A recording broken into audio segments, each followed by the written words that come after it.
হাসিনা আজকে বক্তি মাজারিছে জাতির উদ্দেশ্যে, এটা কালো শাড়ি পিন্দা।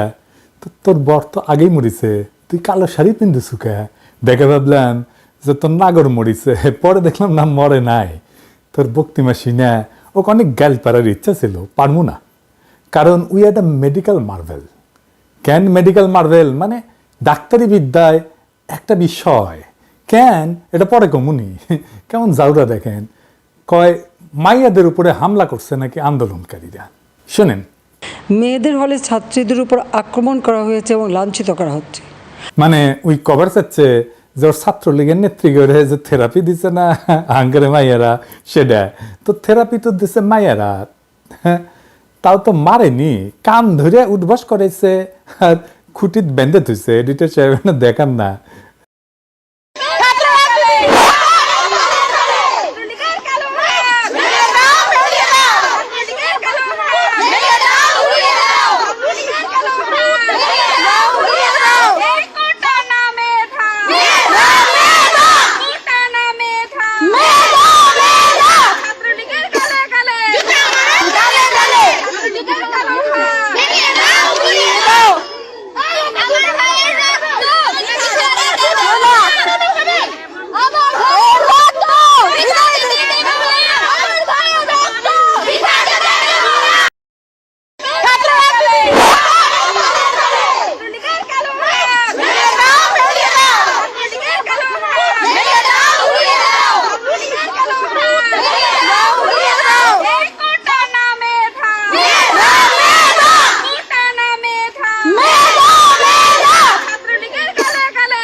আর করিছে কি ওই ইন্ডিয়ান তেল নাকি মাখে মাথা তোরা, তো চুল ধরে টেনা দেখিছে যে ক্যাঙ্কা শক্ত হয়েছে। আর তোর কুত্তারা তো হাঙ্গারে মাইয়াদের গায়ে হাত তুলিছে, শুধু হাত তোলে নাই, রক্তাক্ত করিছে। তো হাঙ্গারে মাইয়াদের হাতে তুলে দেবো, ওই বাহিনীর হাতে তুলে দেবো। এইটা সাহেব দেখান কাদের কাদের আমরা চিহ্নিত করছি, এক এক করে দেখান। দেখেছেন? দেখেন, দেখেছেন? দেখেন, দেখেন, দেখেছেন? দেখেন, দেখেছেন? দেখেন, দেখেছেন? দেখেন।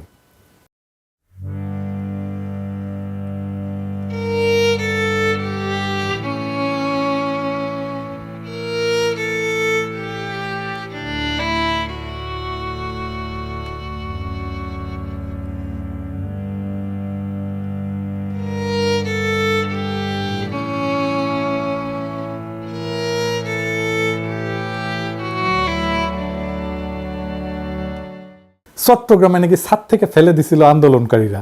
চট্টগ্রামে সন্ত্রাসীরা বহুতল ভবনের ছাদ থেকে ছাত্রদের হত্যার উদ্দেশ্যে নির্মমভাবে নিচে ছুঁড়ে ফেলে দিয়েছে। ছাত্রলীগ ফেলে দিছে আন্দোলনকারীদেরকে। আর এই যে দেখেন নাম্বার প্লেট গাড়ি দিয়া চট্টগ্রামে অস্ত্র সাপ্লাই দিচ্ছে।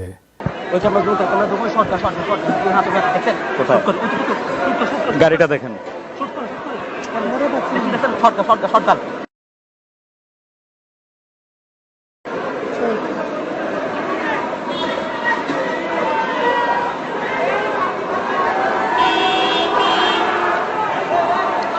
একটি গাড়ি মূলত বারবার এগিয়ে যাওয়ার চেষ্টা করছে এবং গাড়ি থেকে আমরা দেখছি ব্যাগ নামানো হচ্ছে, বেশ কিছু ব্যাগ এই গাড়ি থেকে নামানো হচ্ছে, এমনটি আমরা দেখছি।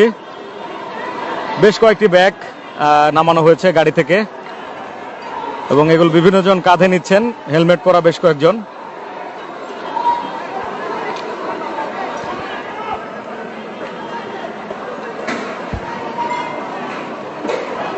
উই আসলে মানুষ না, ওইটা ডাইনি, একটা রাক্ষসী। কয় অ্যাম্বুলেন্সে নাকি হামলা চালাইছে। সাধারণ পথচারী, দোকানিদের আক্রমণ, এমনকি রোগীবাহী অ্যাম্বুলেন্স চলাচলে বাধা প্রদান করা হয়। তো দেখেন তো জাহাঙ্গীরনগর বিশ্ববিদ্যালয়ের শিক্ষক কি কয় অ্যাম্বুলেন্সে কারা হামলা চালাইছে, কারা নির্দয়ভাবে ছাত্রদের উপরে হামলা করছে। পুরো পুলিশরা শিক্ষার্থীদের সাথে ব্যবহার করছে সেটা মানুষের পর্যায়ে ৭১ সালে এই ব্যবহার হয়েছে কিনা আমরা জানি না। আমরা অসুস্থ শিক্ষার্থীদেরকে রেস্কিউ করতে পারছি না, রেস্কিউ করতে অ্যাম্বুলেন্স নিয়ে আমরা মুভ করতে পারছি না, পুলিশ অ্যাম্বুলেন্সে হামলা করছে। এটা হতে পারে না। আমি সারা দেশের মানুষকে আহ্বান জানাবো, আপনারা দেখুন জাহাঙ্গীরনগর বিশ্ববিদ্যালয়ে কি হচ্ছে আমাদের ছেলেমেয়েদের উপরে, কি নারকীয় ভাবে আমাদের ছেলেমেয়েদের উপর হামলা হচ্ছে। আমাদের কিছু বলার নাই, আমরা সহ্য করতে পারছি না, নিতে পারছি না। আমরা কিছু লোক এখানে দাঁড়িয়ে আছি, আর আপনারা আমরা নিতে পারছি না। আমরা শিক্ষক, আমরা দলদাস না। বিশ্ববিদ্যালয়ের ক্যাম্পাসে এইভাবে নির্মমভাবে হামলা হবে শিক্ষার্থী, হাজার হাজার শিক্ষার্থীদের উপরে, এটা মেনে নেওয়া যায় না। এটা সভ্য দেশে হয়তো সভ্য সমাজ হতে পারে না।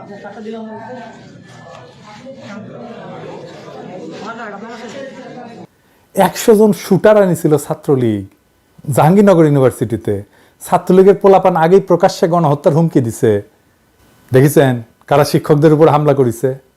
তোর তো গোয়া দিয়া রক্ত পড়ে, তুই মুখে রক্ত উঠে মরবি, উল্টা দিক দিয়ে রক্ত উঠবি। দুনিয়াতে ওই মুজিবের ঔরসে জন্ম নিছে সত্য, কিন্তু মুজিবের মালের লগে কুত্তা, শুয়োর, শেয়াল, শকুন সবগুলোর মাল মিশে একটা বিচিত্র ককটেল বানানো হয়েছিল ওকে জন্ম দেওয়ার জন্য। তাছাড়া এমন একটা পিস দুনিয়াতে আপনি দুইটা খুঁজে পাবেন না। উই কয় যে উচ্চ আদালতের রায় হতাশ হবে না আন্দোলনকারীরা। শুনেন, সর্বোচ্চ আদালতের রায় আসা পর্যন্ত ধৈর্য ধরে অপেক্ষা করার জন্য আমি সকলকে বিশেষভাবে অনুরোধ জানাচ্ছি, তাদের হতাশ হতে হবে না। তুই কেমনে জানলো কি রায় আসবে? শুনেন, আমার বিশ্বাস আমাদের ছাত্র সমাজ উচ্চ আদালত থেকে ন্যায় বিচারই পাবে। তার মানে ওই জানে কি রায় আসবে, কোটা থাকবে, হামলাকারীরা ছাড়া পাবে না। এখন কয় হতাশ হবে না। তো আদালতে যদি মীমাংসা হয় তাহলে কেমনে সে বলে কোটা থাকবে, তাই না? আর কেমনে বলে আন্দোলনকারীরা হতাশ হবে না? কোটা যদি থাকেই তাহলে 2018 সালে কেন বলছিল কোটা থাকবে না? এটার সাফাই আবার পরে নিজেই দিছিল, কইছিল যে আমি বিরক্ত হয়ে কইছিলাম কোটা থাকবে না। বিরক্ত হইয়া কোনো রাষ্ট্রীয় সিদ্ধান্ত নেওয়া যায় না, শপথ পাঠ করতে হয় যে অনুরাগ বা বিরাগের বশবর্তী হয়ে কোনো সিদ্ধান্ত নেব না। ওই কি দেশের রাজা যে বিরক্ত হয়ে সিদ্ধান্ত নেয়? এখন আদালতে এই রায় হয় স্থগিত করবে বা বাতিল করবে, তাহলে সমস্যা মিটবে না? মিটবে না। কেন মিটবে না আসেন সেটা দেখি। কারণ ওই প্রশ্নপত্র দিয়ে দিবে পিএসসি সদস্য কারা? আওয়ামী লীগের লোকেরা। ইজতিমাম বলেছিল না রিটেনে টেকো আমরা দেখবো। এই প্রশাসন দিয়াই তো পাতানো নির্বাচন করে, আমার কথা না। নিজে কি বলছে ইজতিমাম দেখেন, কইছে আমি নিজে অনেক উপজেলায় গেছি, সেখানে আমাদের যারা ছিল মানে দলের ছাত্রলীগের তাদের সঙ্গে কথা বলে নির্বাচন করেছি। দেখছেন তারা আমাদের পাশে আছে, তারা বুক পেতে দিয়েছে। এটা তো হাসিনার নিজের পরিকল্পনা। দেখেন কি বলে, নেত্রীর সঙ্গে কথা হলে তিনি সবসময় বলেন কিভাবে আমাদের ছেলেদের জন্য ব্যবস্থা করা যায়। আপনার বা আমার ছেলে তো চাকরি হবে না, সরকারি চাকরি, পুলিশ ভেরিফিকেশন আটকাই দিবে শেষে। এই যে সাদ্দাম বলছিল না যারা কোটা আন্দোলন করছে তাদের কারো চাকরি হয় নাই, এইবারেও যারা করতেছে আন্দোলন আপনাদের তালিকা কইরা বাদ দিবে, পুলিশ ভেরিফিকেশনে বাদ দিবে, ফেল করায় দিবে। খাতা দেখে কারা? আচ্ছা এইবার আসেন, খাতা দেখার কথা বাদ দেন, ভাইবা নাই কারা? ওই তো বাদ দিয়ে দিবে। আচ্ছা এইবার আসেন সরকারি চাকরির সংখ্যা দেখি, মোট কত সরকারি চাকরি? পিয়ন, দারোয়ান সব মিলে 15 লাখ সরকারি কর্মচারী। এই 15 লাখই হচ্ছে আওয়ামী লীগের লোকজন সবাই। এর দু একজন হয়তো এদিক সেদিক যাইতে পারে, এটা ব্যতিক্রম। প্রত্যেক বছর পিয়ন দারোয়ান সহ নিয়োগ হয় কত? 70,000। এই যে 70,000 দেখেন, মানে গত 5 বছরে যদি 3.5 লাখ নিয়োগ হয় তাহলে মানে 70,000 বছরে। তাহলে ধরেন মুক্তিযুদ্ধের পোষ্য কোটা যদি বাদ দেওয়া হয় তাহলে বাদ যাবে কত? 30%। তার মানে 21,000 চাকরির সুযোগ বাড়বে আপনাদের জন্য। এটা হাসিনার লাগবে তো, এই চাকরিটা হাসিনার লাগবে। সরকারি চাকরিটা কেন লাগবে সেটা তো দেখলেন, ওরা নির্বাচন করে দেয়। যাই হোক, এই 21,000 খুব বেশি চাকরি না, তাও ধরলাম যে পাইলেও এটা সরকারি চাকরিগুলো নিয়ে যাচ্ছে হাসিনার দলের লোক। এই যে পুলিশ মারতেছে সবগুলো তো ছাত্রলীগ। আর্মিতে প্রমোশন হয় না আওয়ামী লীগ পরিবারের না হইলে। কোটা তো একবার ব্যবহার করা হয় না, চাকরির সময় ব্যবহার করা হয়, প্রমোশনের সময় ব্যবহার করা হয়। তো সরকারি চাকরি নিয়ে গেল হাসিনা, আর বেসরকারি চাকরি কে নিল? মোদি। সেগুলো তো আরো বেশি বেতনের চাকরি। $10 বিলিয়ন নিয়ে যায় প্রত্যেক বছর ইন্ডিয়ানরা। এই টাকায় মাসে গড়ে $1,000 বেতন যদি দেওয়া হয়, $1,000 মানে কত এখন আমি জানি না, 1,30,000 টাকার মতো হবে হয়তো মাসে। এইরকম 1,30,000 টাকা বেতনের চাকরি আপনি কতগুলো পাইতেন জানেন? 8.5 লক্ষ চাকরি দেওয়া যেত, বাংলাদেশের কোনো বেকার থাকতো না। হিসাবটা দেখেন। কোটা শুধু মুক্তিযোদ্ধা কোটা না, ভারতের কোটাও তো আছে, তাই না? আছে না? ওই যে আওয়ামী লীগের মধ্যে ভারতের এমপি ক্যান্ডিডেট থাকে, যে শুনেন শেখ হাসিনাকে বলো আমি শেখ হাসিনার প্রার্থী, এটা তোমাকে মনে রাখতে হবে। আমি ভারতের প্রার্থী, তোমাকে এটা মনে রাখতে হবে। আমি এখানে হারার জন্য আসিনি। তো এখন আমাদের করণীয় কি? এখন তো কাঁঠাল রানী তার বিডিআর, র্যাব, পুলিশ, ডিবি এই দিয়া হোস্টেলগুলো, হলগুলো ফাঁকা করে দিছে, তাই না? এই আন্দোলন এখন জনতার আন্দোলনের রূপ নিচ্ছে। দেখেন রিক্সাওয়ালা ভয় ভেঙ্গা কি বলে।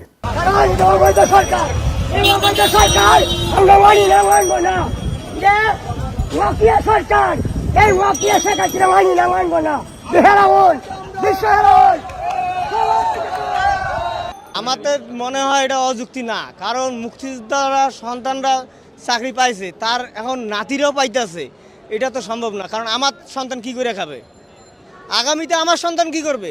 আমার সন্তানের তো প্রাপ্য আছে, মেধাবী যখন হবে তখন আমার সন্তানের তো একটা সরকারি চাকরিজীবী আশা থাকে। বা আমি যে রিক্সা চালায়া আমার সন্তানক এত কষ্ট করে মানুষ করে মেধাবী ছাত্র বানায়া যদি তার চাকরি না হয়, সেও যদি রিক্সা চালায়, তাহলে এই শিক্ষার কোনো প্রয়োজনই নেই আমাদের দেশে। দেখেন শিশুরা যুক্ত হচ্ছে আন্দোলনে, বাসা থেকে পানির বোতল দিচ্ছে, দেখেন শিশুরা চকলেট দিচ্ছে। নারীরা, ছাত্ররা কিভাবে কমিটমেন্ট নিয়ে মাসে নামতেছে, কিভাবে আর্গু করতেছে, দেখেন নারীরা কিভাবে আর্গু করে। সবাই কোটার পুলিশ, সবাই কোটার পুলিশ। আমি আপনার বিশ্ববিদ্যালয়ে জানতে পারি। এক্সকিউজ মি, আমি আপনার আপনি কি বাবা ঢাকা বিশ্ববিদ্যালয়ে পড়তেন? আপনি ঢাকা বিশ্ববিদ্যালয়ে পড়তেন? ভাই আমার দিকে তাকান ভাই। কত অফিসে আপনার লজ্জা লাগে না ভাই? ছেলে মেয়েগুলোর দিকে তাকান তো, কোনো লজ্জা লাগে না? কালকে খাইছি মায়ের, আজকে যাতে মাইন না খাই, বুকে পিঠে ধাক্কা না খাই, বুঝেন এগুলা? এই আপনারা কি পড়াশোনা করেন? মানে দূর থেকে লাগিতে পারি না, আমার পুরো মুখে দিতে আর আমার পিঠের মধ্যে বাড়ি বাড়ি। আজকে আমি চাচ্ছি ধারে কাছে সেরকম করে হাতাতে করব, এই জন্য নিয়ে। এই বোতলে কি গুলো আসলে? মরিচের গুঁড়া। বাবাকে বলে আসছি আজকে যদি মরে যায় আমার রাষ্ট্র যেন রাস্তা থেকে কেউ না তোলে। আমরা ঢাবি স্টুডেন্ট ভাবে মার খেয়েছি, আমাদের ভাইদের যেভাবে মেরেছে, আমি নিজেও ইনজুরিতে আছি। আমি তারপর আজকে আন্দোলনে আসছি। আমরা কিন্তু মানে দমে যাই না, এটা জাস্ট বোঝানোর জন্য যে ইনজুরি থেকে যে উঠে আসছি। যে দেখেন এলাকাবাসীর সাথে কিভাবে যুক্তি দিচ্ছে, বলতেছে আপনার সন্তানের ভবিষ্যৎ আমার হাতে। আপনার মেয়ে 10 বছর পর জব পাবে না, আপনি তখন কি বলবেন? বলেন, জবাব দেন। তাহলে আপনারা আমাকে দেখাচ্ছেন আপনার বাসা এখানে, কিন্তু আপনার বাসা এখানে, কিন্তু আপনার ছেলের ভবিষ্যৎ আমার কাছে। আমি হারলে আপনার ছেলের ভবিষ্যৎ হেরে যাবে। আপনি কেন আমাকে দেখাচ্ছেন আপনার বাসা এখানে? আপনি আমাকে সাহায্য করবেন। হ্যাঁ, আপাতত দৃষ্টিতে আপনার কষ্ট হচ্ছে, কিন্তু সামগ্রিক বিষয় পরিচালনা করলে আপনি যদি 10 বছর 100 বছরের কথা চিন্তা করেন, তাহলে আপনার পুরো পরিবারের দায়িত্ব আমার কাছে এখন। আপনার ভাইয়ের ছেলে, আপনার নিজের ছেলে, আপনার নিজের মেয়ে, আপনার আত্মীয় স্বজনের ছেলে মেয়ের দায়িত্ব আমার কাছে। আমি হেরে গেলে তারা হেরে যাবে, এটা মাথায় রাখেন। আপনার ছেলের বয়স এখন হয়তো 5, এখন হয়তো 10, কিন্তু সে আর 10 বছর পর তার বয়স 20 হবে, তখন সে ভার্সিটিতে চান্স পাবে না কোটার জন্য। তখন আপনি হাই হাই করবেন যে কি করলাম, আমার ছেলে কেন জব পায় না। বাবারা দেখেন কি হতাশার কথা বলতেছে। রাজাকার কথাটা শোনার পরে বলতেছে 7.5 কোটি মানুষ আমরা মুক্তিযুদ্ধ করে স্বাধীন করছি, রাজাকার কয় % ছিল? আমি বিবেরিয়া থেকে আসছি, আমি বিবেরিয়া যাবো, আমি বিবেরিয়া যাবো, এখন তো গাড়ি বন্ধ। আমি তো এখন রাজাকারের সন্তান, আমি তো রাজাকার। আমি ঢাকা বিশ্ববিদ্যালয়ে লেখাপড়া করছি, আমার মেয়ে বিশ্ববিদ্যালয়ে লেখাপড়া করে, আমার ছেলে ও বিশ্ববিদ্যালয়ে লেখাপড়া, আমার ছেলে বিশ্ববিদ্যালয়ে লেখাপড়া করে। 7.5 কোটি বাঙালি এই দেশের দেশ স্বাধীন করছে। 7.5 কোটি বাঙালি, 1% রাজাকার ছিল না। এখন আমরা কি করে সবাই রাজাকার হয়ে গেলাম এই দেশে? কি এটা কি আমরা কি মগের মূল্যকে বসবাস করি নাকি মানুষের দেশে বসবাস করি? আবার দেখেন বাবারা রাস্তায় নামছে, সব বাবাদের ডাকতেছে। দেখেন আমার সন্তান এখানে আছে, আমিও আছি, আপনার বাবাদেরকে ডাকতেন, সন্তান আজকে থেকে এইভাবে রাস্তায় নেমে আসবেন, মুরব্বীরা রাস্তায় নেমে আসবেন, সন্ত্রাসী সংগঠন ছাত্রলীগ আর বাকশালীদের আপনাদের এলাকা থেকে উৎখাত করবেন, জয় বাংলা করে দেবেন। ঠিক যেভাবে শিক্ষা প্রতিষ্ঠান থেকে উৎখাত করা হয়েছে, ছাত্ররা যদি বিশ্ববিদ্যালয় থেকে নিজের শহরে বা গ্রামে ফিরে যান, সেইখানে প্রতিরোধ গড়ে তুলবেন। আমরা আমাদের লড়াই জারি রাখবো রাস্তায়, অলিতে গলিতে, পাড়ায় মহল্লায়, গ্রামে শহরে, বন্দরে গঞ্জে, পাহাড়ে, মাঠে খামারে। আমরা কখনো পরাজিত হব না। প্রত্যেক ঘর হয়ে উঠবে আমাদের দুর্গ, আর আমাদের পদযাত্রায় একের পর এক এলাকা আমরা শত্রুমুক্ত করব। বাংলাদেশের পবিত্র মাটি থেকে অভিশপ্ত আওয়ামী লীগের শেষ চিহ্ন মুছে ফেলবো। খেয়াল রাখবেন মুক্তাঞ্চলে যেন হাসিনার দল শুধু না, তার বাপের যেন কোনো চিহ্ন না থাকে। হাসিনার প্রভু মোদি যেন জানে কি বিপুল ঘৃণা হাসিনার প্রতি মানুষের। হাসিনারে যে সমস্ত পশ্চিমা শক্তি, আন্তর্জাতিক শক্তি তার সাথে কথা বলতে আসবে, ইভেন সমর্থন করা তো দূরের কথা, তাদেরকে আমরা প্রশ্ন করব, হিটলারের সাথে কি আপনি ডিল করতেন? মুসোলিনির সাথে ডিল করতেন? কোন নৈতিকতা একজন ফ্যাসিস্টের সাথে আপনারা ডিল করেন? হাসিনা কি করতেছে, হাসিনা দলের লোকেরা কি করতেছে আপনারা দেখেন না? জানেন না? দেখতেছেন না বসে? এখন লজ্জা লাগে না আপনাদের? আপনাদের সাথে আগামীর বাংলাদেশ ডিল করবে? গতকালের ভিডিওতে আমি আহ্বান জানাইছিলাম মাদ্রাসার ছাত্রদের, হাটহাজারী মাদ্রাসার ছাত্ররা আন্দোলনে নামছে, দেখেন।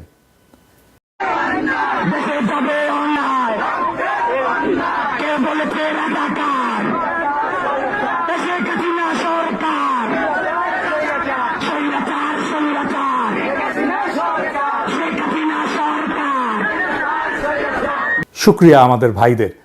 আমি রিকশাওয়ালাদের বলছিলাম, আপনারা তো দেখলেন কি নির্ভয়ে তারা কথা বলতেছে। আগামীকাল আপনারা আপনার শহরে রিকশা মিছিল করবেন আধা ঘন্টার, ছাত্রদের সাথে সংহতি জানায়।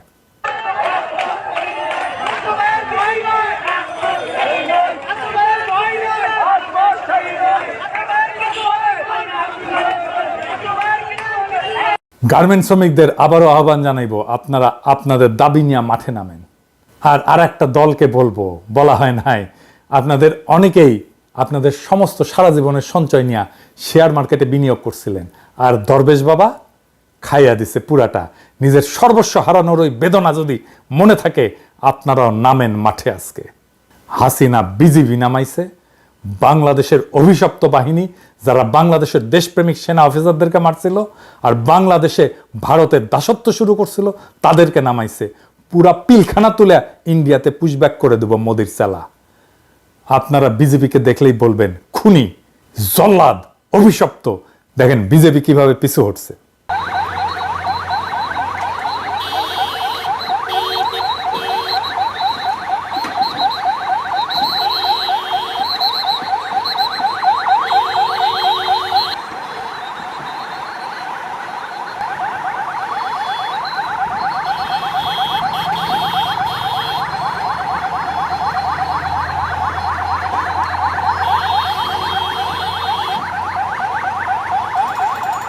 স্যাংশন খাওয়া র্যাব নামাইছে, আর নামছে ভাতের হোটেলের হারুন। এই হারুন না তোর গোয়ার মধ্যে ইন্ডিয়ান মরিচ পটকা ঢুকায় ফুটায় দেবো, তোর ডিবি অফিস বুলডোজার দেয়া মাটির সাথে মিশাই দেবো।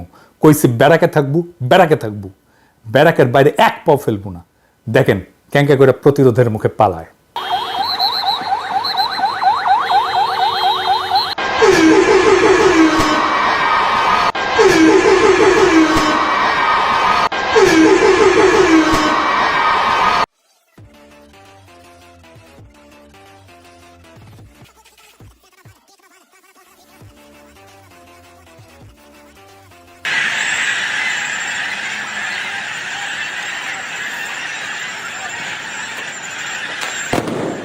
খালি সাহস কইরা রুখে দাঁড়াইতে পারলেই এরা ফুটবে। মনে সাহস রাখবেন আর চোখে রাখবেন প্রতিশোধের আগুন।